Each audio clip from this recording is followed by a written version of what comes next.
Bismillahirrahmanirrahim. Assalamualaikum warahmatullahi wabarakatuh. Bertemu lagi kita dengan Ustaz Muhammad Fazil bin Awang, Guru Pendidikan Islam Sekolah Kebangsaan Skin Kokos Kunak.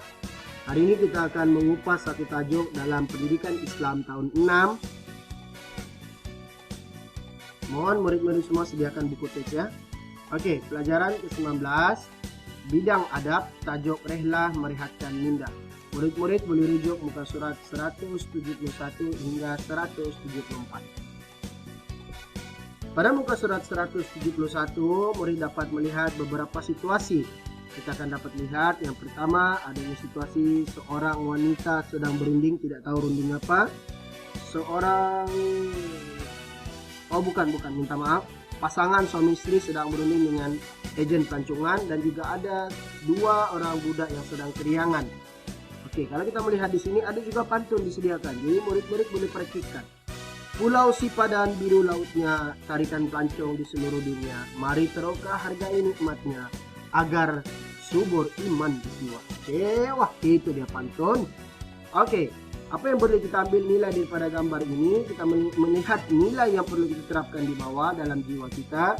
Menghayati alam ciptaan Allah. Sesungguhnya di dunia ini begitu banyak nilai ciptaan Allah Subhanahu wa Ta'ala yang perlu kita hayati dan juga kita nikmati. Di samping waktu yang sama kita insafi agar kita terus menjadi hamba yang beriman dan beramal soleh. Oke, pada muka surat 172 murid dapat lihat di situ. Kita akan merungkai satu persatu. Apa yang dimaksudkan dengan rehlah? Rehlah bermaksud pergi melawat atau berkunjung ke suatu tempat seperti melancong, mengembara, menjelajah, atau berkemah. Apa sahaja perbuatan yang kita pergi melawat atau berkunjung dari satu tempat ke satu tempat, maka itu adalah rehlah. Sebagaimana disebut dalam surah Quraisy ayat kedua, maksudnya kita bacakan dalilnya dulu. Ila bihim rihlatash syita'i was-shayf. Maksudnya yaitu kebiasaan aman, tenteram perjalanan mereka, yakni menjalankan perniagaan pada musim sejuk, yakni ke negeri Yaman, dan pada musim panas, yakni ke negeri Syam. Oke, ini dalil menunjukkan pada rehlah. Oke, murid-murid sekurangnya tidak menghafal dalil itu tidak apa, yang penting murid-murid tahu surah apa, ayat keberapa. Sekurang-kurangnya itu murid boleh tahu. Oke, info. Info, ada info di sini di bawah nih, kita tengok info. Oke, jarak perjalanan sejauh 2 marhalah. Marhalah ini ada disebutkan 2 marhalah, kira-kira 91 km, dikira sebagai musafir. Maksudnya di sini murid-murid melebihi 91 km, murid-murid sudah dianggap sebagai musafir. Oke. Nilai yang boleh kita ambil masih juga nilai menghayati alam ciptaan Allah Subhanahu wa Ta'ala. Jadi murid-murid di situ kena paham bahwa yang penting di sini ialah ini. Kita highlightkan di sini. Kita highlightkan. Oke. Ini. Jarak perjalanan sejauh 2 marhalah bersamaan kira-kira 91 km. Dikira sebagai musafir. Oke. Adab rehlah. Oke.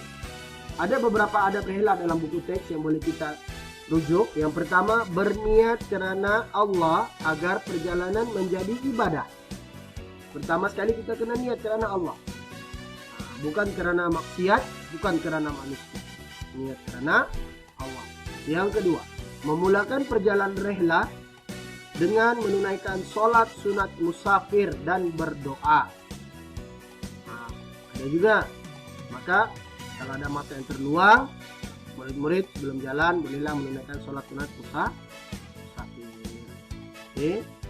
Terusnya ketiga, memilih tempat yang bersesuaian dan tiada unsur larangan Allah.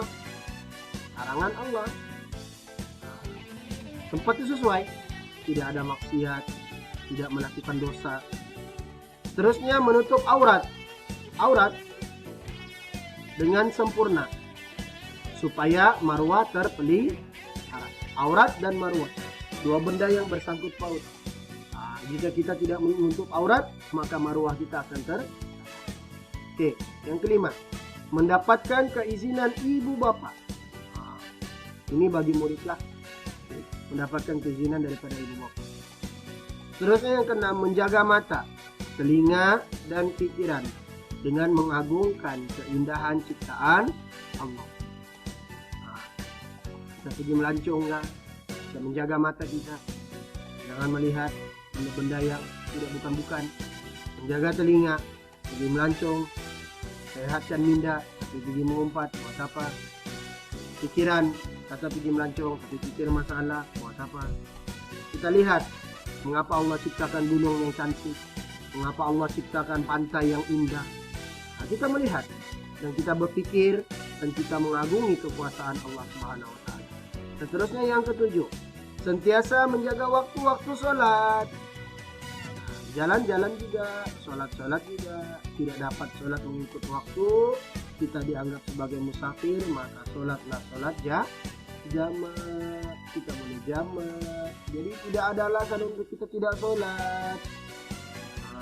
Jalan-jalan juga, sholat kenalah sholat. Yang ke-8, sentiasa mengingati dan memuji keagungan Allah Subhanahu wa taala.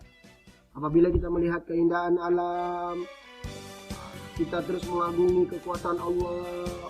Subhanallah, kita lihat subhanallah, kita ucapi.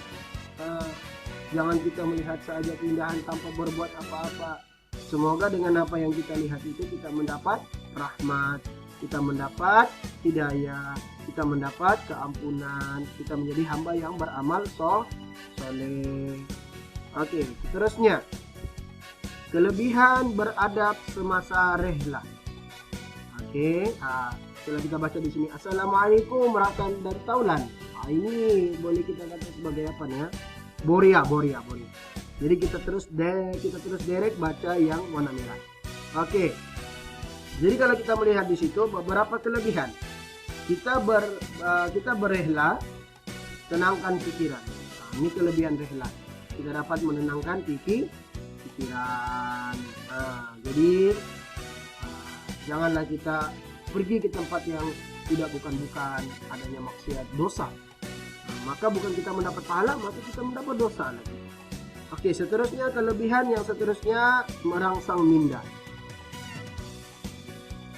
Apabila kita pergi ke suatu tempat, kita dapat merangsang minda kita untuk berpikir dengan lebih baik. Banyak pengalaman.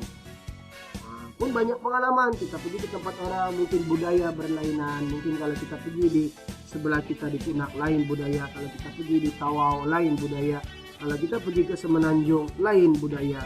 Begitulah banyak pengalaman yang kita dapat. Terusnya, kelebihan seterusnya, iman di jiwa juga ditingkatkan.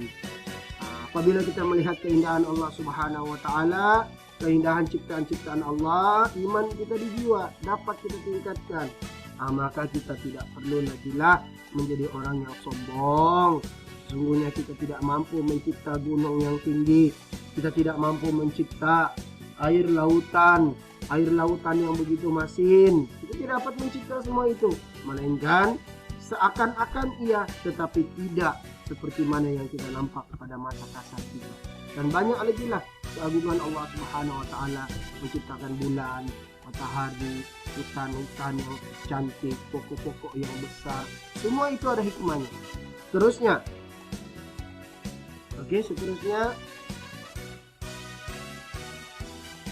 maruah diri dipertahankan. Ini juga penting nih, maruah diri dipertahankan.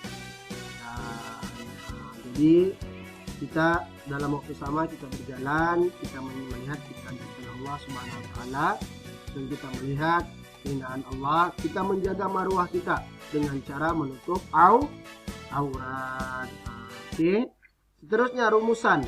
Kita melihat di bawah Rela amat digalakkan dalam Islam karena kita dapat. Oke, kita lihat di situ. Rela amat digalakkan dalam Islam karena kita dapat meneroka alam ciptaan Allah dan mengagungkan kebenarannya. Kita dapat teroka alam. Oke, jadi maka disitulah kita melihat bahwa ciptaan Allah Subhanahu Wa Taala ini sangat banyak. Dan kita mengagungi, kita menginsafi, dan kita terus bertaubat kepada Allah Subhanahu Wa Taala. Maka untuk kelas kita hari ini itu sahaja.